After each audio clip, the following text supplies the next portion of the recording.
대통령 탄핵 심판처럼 막바지로 향하고 있는 게 하나 더 있습니다. 이재명 대표의 선거법 항소심 재판입니다. 이 대표도 이제 딱 한 번, 다음 주 수요일 변론 기회만 남았습니다.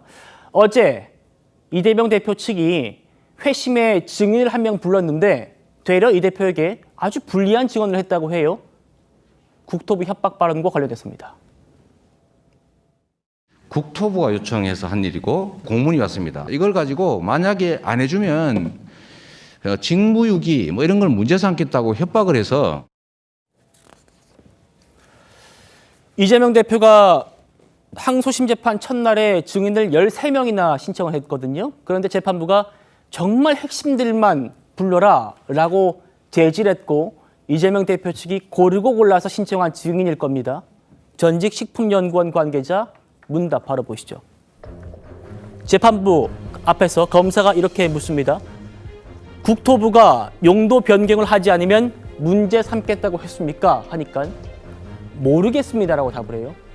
이재명 대표 측 신청 증인입니다. 자, 그러면 들은 적도 없습니까?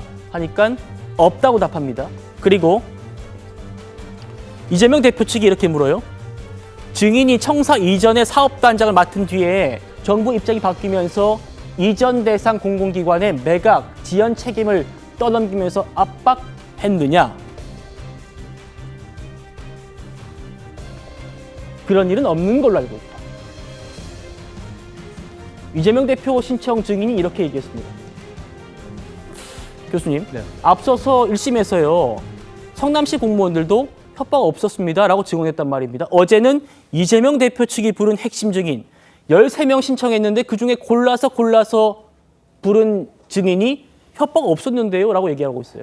그러니까 결국은 백현동 용도 부지가 4단계가 되는 과정에서 그 불법성에 있어서 전혀 국토부하고는 아무런 관계가 없다는 거고요. 결국 이재명 대표가 1심에서 2년 2개월 걸려 결국은 1심에서 이제 우리 증인 1년을 받게 됐는데 그 백현동 용도 부지 상향과 관련해서는 국토부의 압박이 전혀 없었다는 그 부분에 대해서 다시 한 번 더 명쾌하게 우리 담당했던 공무원들이나 담당 사업자들이 지금 나와서 증언을 하고 있는 부분이거든요. 그렇기 때문에 이 부분에 있어서 이재명 대표의 어떤 범죄 혐의 사실은 이제 완벽하게 소명이 됐다. 그렇기 때문에 저는 1심과 똑같은 그러한 유죄 편결이 유지되지 않을까 이렇게는 보입니다. 예, 성 부의장님. 네. 1심에서 이 부분이 유죄로 나왔습니다. 백현동 용도 변경과 관련해서 협박받았다. 이 부분.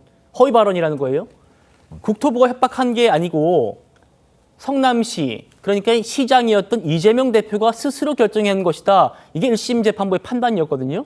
그런데 어제 이런 증언까지 나왔고 항소심에서 이 부분은 적어도 이 부분은 좀 뒤집어지기 힘든 것 아닌가?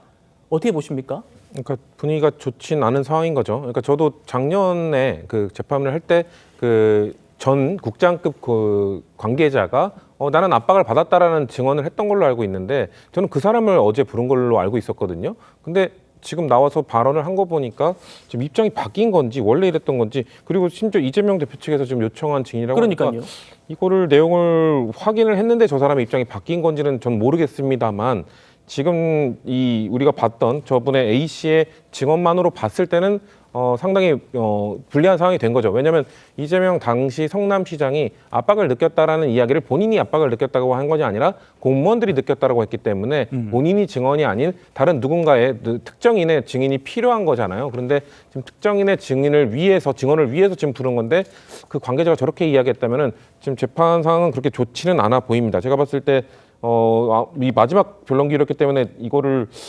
글쎄요. 저는 좀 당황스러운데요. 네.